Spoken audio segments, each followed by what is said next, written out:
Hello and welcome to this course. I'm Dr. Sriram Kumar. Today we are going to learn biomaterials based on the silica. So in the last class, we had discussion about the biomaterials. So we understand what is biomaterials and what are the possible application of the biomaterials in our body. And then after we understand what are the requirements for the biomaterials in the terms of the physical requirement, in terms of the chemical requirement, biofunctionality, and the biocompatibility of the materials. And we understand what kind of this biomaterials are. So there are the four different kinds of the biomaterials, maybe the metals, ceramics, polymers, and composite kind of the materials. And we understand what is market size and what is the possibility of increase of the market size in next 10 years. So we understand that there is expected to increase that market size by threefold. And we also understand if you want to develop any kind of the biomaterials, so we have these key steps for developing of any kind of the biomaterials. So we need, for example, techniques, maybe this chemical characterization technique, then we need the physical characterization technique and for the biocompatibility testing. And once we have all these things, then we can develop and put the material in the market. And we also understand if you want to understand what is the physical and mechanical properties of the materials. So first we can use the stress strain techniques to understand what is the modulus of that materials, and based on the required modulus in that materials, we can decide which material we should use for different materials. Maybe if you are looking for the dental materials, maybe you are looking for the bone implant kind of the material, then for that we should use for the kind of the ceramics kind of the materials, which because that has very high tensile strength and modulus. And we have these key different parameters to define any biomaterials. Okay, now let's understand the silica based biomaterials. That is very important biomaterials. So now let's understand what it is the silica-based biomaterials and why we should understand that and use the silica-based biomaterials. So before understanding the silica-based biomaterials, so the biomaterials that is based on the silicon dioxide is called the silica-based biomaterials. So here the silica-based biomaterials have the advantage as compared to the others biomaterials. So it has advantages in terms of the four different points. It has very high biocompatibility as compared to the other biomaterials. And, uh, and the surface modification is easy for the silica-based biomaterial. So we can easily modify that here, the surface of the biomaterials using peptide, proteins, maybe DNA, RNA, and with the others nanomaterials. So modification is really easy for these kind of the materials.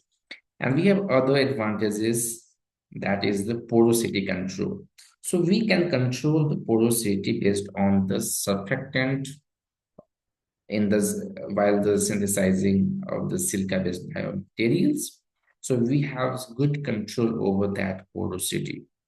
And the next important property is kind of this bioactive properties. Silica-based material has the bioactivity, and that makes makes the silica-based biomaterials different from the other biomaterials. Okay, so based on these properties, silica-based biomaterials have the application in a diverse area. So if you understand what is the application of this drug delivery, so we are going to learn the use of the silica-based material in the drug delivery. We are going to understand what is the use of that material in the tissue engineering, in the biomedical imaging, wound healing, and the bone regeneration. So in this class, we will take the example of this drug delivery, and that is for this cancer. So we are going to take the example of the for the anti-cancer drug delivery. So as I discussed the properties of these biomaterials, so these biomaterials have advanced and the distinct properties as compared with other biomaterials in the terms of that it can be synthesized in different shape and size of the material. So here, this kind of the mesopor silica-based nanomaterials can be synthesized, maybe the rod, polyrod, bullet kind of the structures, and we can easily control the pores of that this kind of the materials. So maybe we have this nano case, maybe the pore cell, maybe hollow kind of things, and maybe we have the enlarged pores, and then based on the pore size we will have the different reactivity of that biomaterials. We can easily modify the surface of the silica-based biomaterials using the different modifying agent. Maybe we can use the protein, maybe this metal species. Maybe if you want to modify the silica-based material using maybe gold, maybe platinum, or maybe other kind of species, yeah, we can easily modify because the silica-based material has the control over the porosity and pores, so we can modify that pores using the metal kind of the species. Maybe we can use the polymer kind of the materials to modify. Maybe we can make this block, cross-linked, or maybe the gradient kind of the polymers. So we will have this good control over the surface modification. And we have the other framework, so we can use the properties of the material using this tunable framework, and that is kind of we can selectively we can do metal doping. And even though we can use PMOS kind of the frameworks to develop silica-based biomaterials.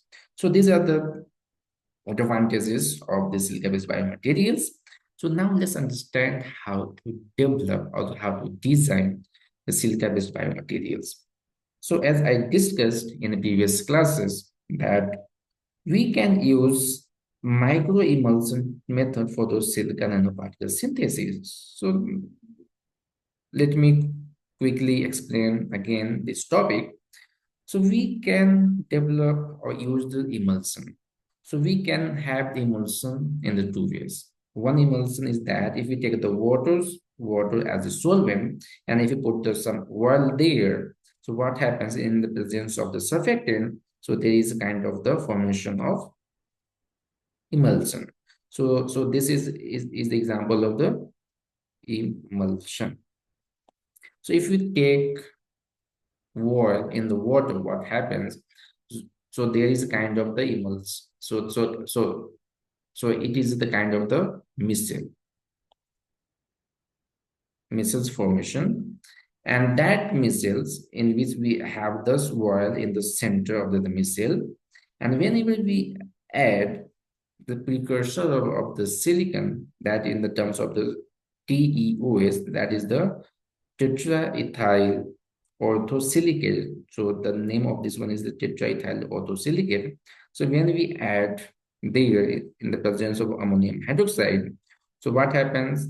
So there is the formation of the here silicon dioxide there, and so there is initially the nucleation process happens, and after that there is the growth of that nuclei, and we ultimately we have the kind of the nanoparticle inside the micelle. And we can also use the other setup where we can use water in the oil. So this is a kind of the example of the inverse micelle. So if either we can use micelle or maybe the inverse micelle. So if we take the water in the micelle, again in the presence of the surfactant, we have this kind of this inverse micelle formation, in which we have the water in the in the center, where this one is called the head of the head of the kind of this surfactant molecules, and these are the tail. So the tails should be in this oil, and the head will be in the water. And again, if we add here precursor of the silicon and the ammonium hydroxide. What happens, there will be the initially nucleation happens, and then after that will grow, and we will have the nanoparticle inside this microemulsion. So based on the size of the microemulsion, we can control the size of the nanoparticle. So after, if we just remove the surfactant, we will get the silicon nanoparticle. So this silicon nanoparticle is non-porous silicon nanoparticle. If you want to understand in more details, go to this reference and understand how these things works. And the second kind of the example is the sol-gel kind of the techniques. So we can use the Stober method for the silicon nanoparticle synthesis. So here in this technique, so first we need to take the precursor of the silica, and that is the tetraethyl orthosilicate here. So in the presence of ammonium hydroxide and the ethanol here, it is used as the solvent. So there is the formation of the silicon tetrahydroxide. So here we have the silicon hydroxide because here OH minus, that will replace that ethoxy group there, and we'll have the hydroxide. So what happens? So if you dry this one, or maybe calcinate, what happens? We will have the kind of the silicon nanoparticle there. And if we use here kind of C-tap, kind of the here surfactant, so here C-tap is the kind of the surfactant, and F21 is a kind of this block polymer surfactant, copolymer surfactant. So if we use F127 and C-tap, what happens? So there is kind of the pores development on this silicon nanoparticle. And here we have kind of the copolymer kind of the surfactant. And if you just remove this surfactant, C-tap and F27, we have here mesopor silicon nanoparticle. So here M, as this is kind of the mesoporous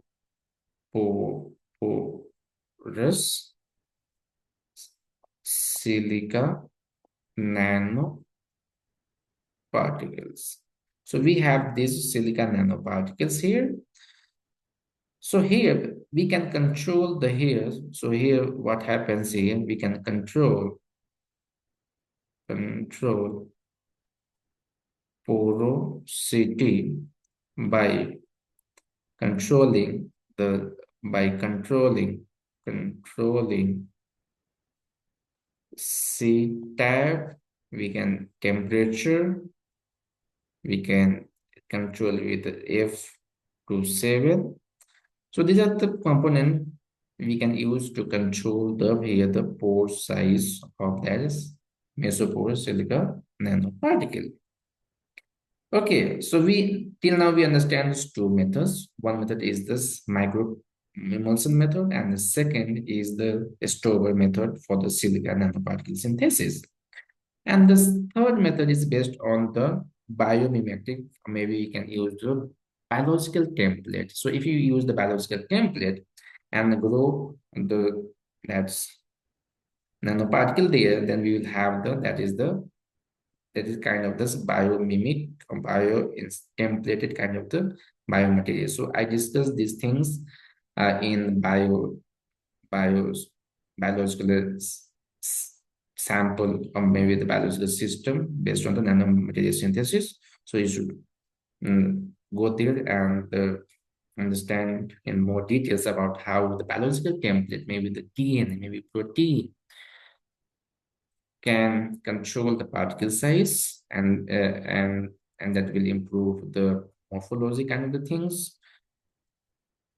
So you should go there and understand in more details. And again, we can synthesize the silica-based nanomaterials using the hydrothermal technique. So this technique is called the hydrothermal hydrothermal technique. So in this particular technique, what we can do, so we take the beaker and we add there the salt of the silica there, and in the presence of the glucose. So what happens in the presence of the glucose? What happens? There is a kind of the hydrolysis happens, and there's formation of salicylic acid. And when you put that salicylic acid in the hydrothermal chamber and the heat at uh, 180 degrees Celsius for 24 hours, so we will get kind of the carbonous silica composite material, and we need to remove that carbonous material by just heating the sample at 550 degrees Celsius. What happens? We will get kind of the hollow and the porous silica nanosphere. So this is kind of hydrothermal conditions. Okay, so till now we understand what are the properties of this silica-based biomaterials and how to synthesize silica biomaterials. So now let's understand the use of silica-based biomaterials. So here we took the silica source, and from that silica source to we have synthesized mesopor silica nanoparticle up to here. Now our we need to understand this second step is that this step about the surface modification of this kind of this nanomaterial. So once we modify that surface modify this one, then after that becomes as the biocompatibles. Biocompatible. So we need to make mesopore silicon nanoparticle biocompatible by modifying the surface.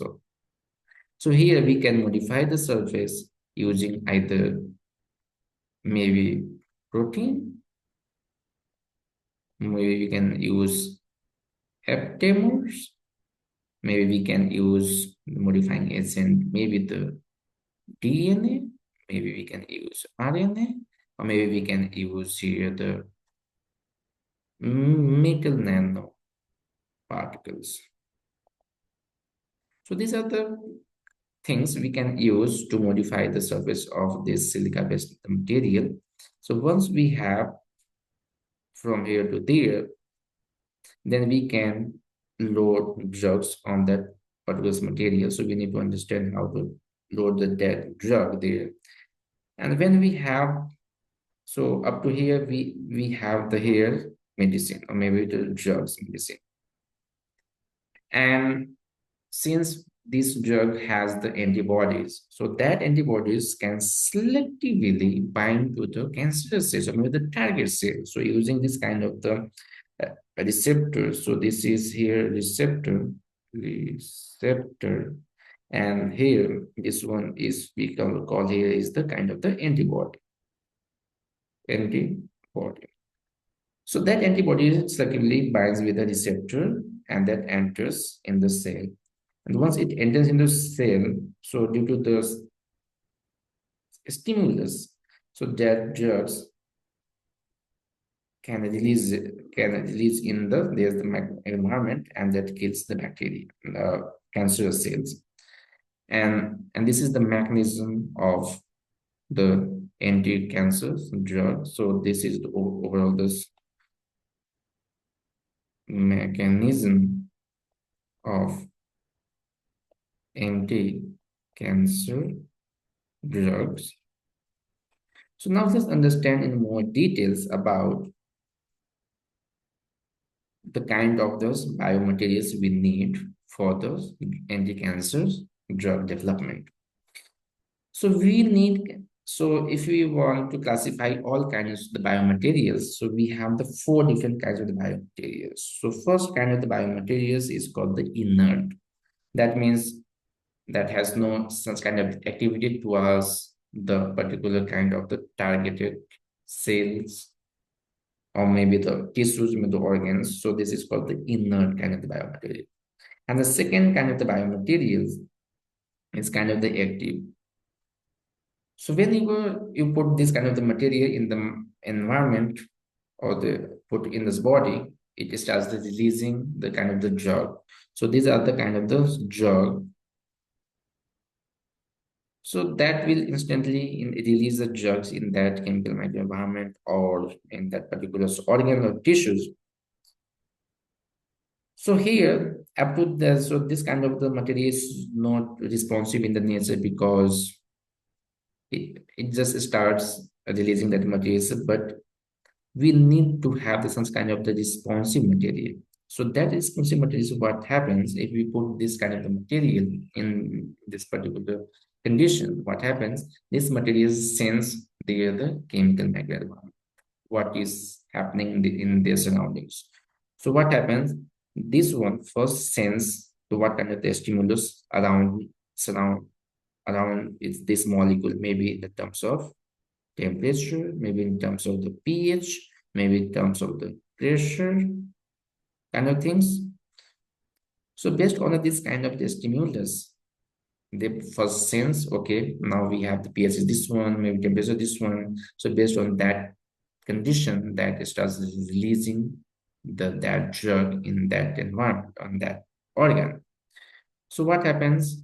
This response, so this kind of the biomaterials are called responsive materials, and it's better than the active materials because it will give releases drugs for the particular application at the particular time.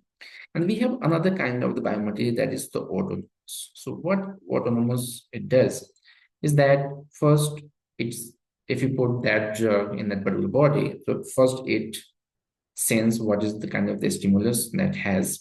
So based suppose we have the here's blue and the red kind of two kind of the drug here.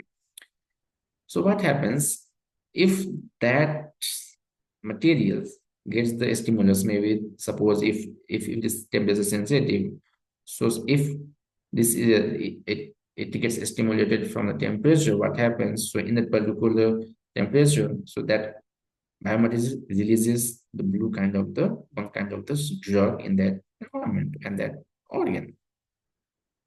Or maybe if the conditions are different, for example, in the second stimulus, if you have the maybe pH is the second stimulus. So if you have the second stimulus, see in that case, that will release this other kind of the drug in that environment. So this kind of the materials or biomaterials is called autonomous. It has enough capabilities to sense, and based on that conditions, the environment, it responds or releases the drug accordingly. So if we can develop the materials that has autonomous kind of things, so here, so this kind of the material has highest highest efficacy of the materials, and that we need from any kind of the drug, specifically the cancer anti-cancer drug. So till now we understand we need the second step, we need the surface modification and all the working condition principle of the anti-cancer drug. And based on that one, we understand the kind of the biomaterials we can have, maybe the inert, active, responsive, and autonomous. So we should look for the autonomous kind of biomaterials. Good. Okay, so now let's understand how to modify the surface of silica nanoparticle, because here up to the silicon nanoparticle, this is not biocompatible. We need to make the biocompatible by surface modification. Surface modification. If we modify the surface of the material, then we can use for the different application. For example, if we use the soil gel process, so in the soil gel process, we can start with maybe the template, or maybe we can start with the precursor, maybe TEOS, that is a tetraethylene, orthosilicate, maybe others, and bases, or maybe acid, based on the acid, we will have this kind of the porous structure development. So suppose we have this kind of structures developed. So in this case, we can either use two way. So here we can either modify the external surface. So we can put the here some external material on the surface of that nanomaterials. And once we just take out that template, so we will have the nanomaterials that is modified on the surface. And here we can hear that kind of this interaction is kind of the covalent immobilization, maybe of the DNA, RNA, or maybe more protein or peptide kind of things. And then the second case is that we can extract the template so that we will have the whole nanomaterial. So in this case, we can functionalize two way. Once we have the here nanomaterial, so we functionalize either pores surface functionalization. So what happens here? So we have this pores. So we can functionalize that pores, or maybe we can put the active material inside the pore. So we'll have those two kinds of immobilization, either on the surface of the pore or maybe within the pore volume. So this is about if we take either we functionalize externally or maybe we functionalize pores or with in the pores. If we have the co-precipitation solvent kind of things here, so we can just remove the extra template and we have the here silica, that is silica nanoparticle, and then we can modify this one using the hetero atoms.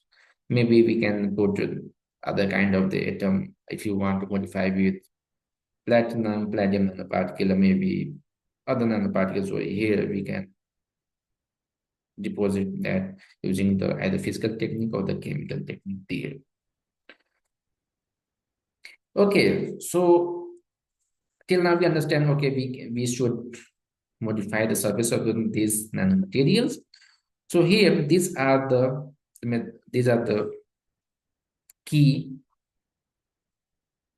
parameters, or maybe we can say the key molecules which can use for the modification purpose. Maybe we can use the peptide, maybe we can use antibodies, maybe we can use DNA, or maybe the RNA kind of things. Maybe we can use aptamers. Maybe we can use the fluorescence molecule so that that nanoparticle becomes the fluorescent, and we can use and based on that we can do the imaging kind of the things. So based on the kind of this functionalization, we can use the same nanomaterial for the different applications. So once we modified with these materials, so that becomes biocompatible, and we can further load drugs on that material. Suppose you have the antibodies, you have here the ligand kind of things, you have the peptides, or this peptide, maybe we can modify with the polymer kind of things, maybe the dye, maybe the genetic materials, maybe the proteins or dendrimers, and then after we need to load with the drug. And once we have drug loaded, then we can use as a medicine. So now let's understand with the one is example. So here, if you want to modify the mesopores silica nanoparticles, so we can start with the tetraethyl orthosilicate. So that is the kind of the tetraethyl orthosilicate. And we can use here C-type. C-type is surfactant.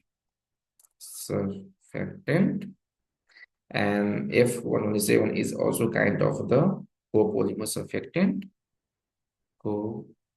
Copolymer surfactant.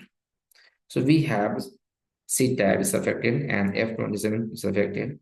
So we can use two way to make that silicon particle. So if we use that precursor C-type and F27 and ammonium hydroxide, and we just put all these elements together, these components together using ATPMS, what happens? So there is kind of the co-condensation approach. So in this case, we have kind of the formation of the mesopores, kind of the silica, and at the same time there is kind of the surface functionalization with the APTMS. So APTMS is kind of the immunopropyl kind of the silane. So we have here kind of the amino group on that silica nanoparticle. So if we have the kind of the amino functionalization on the surface, we can use this kind of the material for the drug application because it can easily interact with the kind of the biological sample.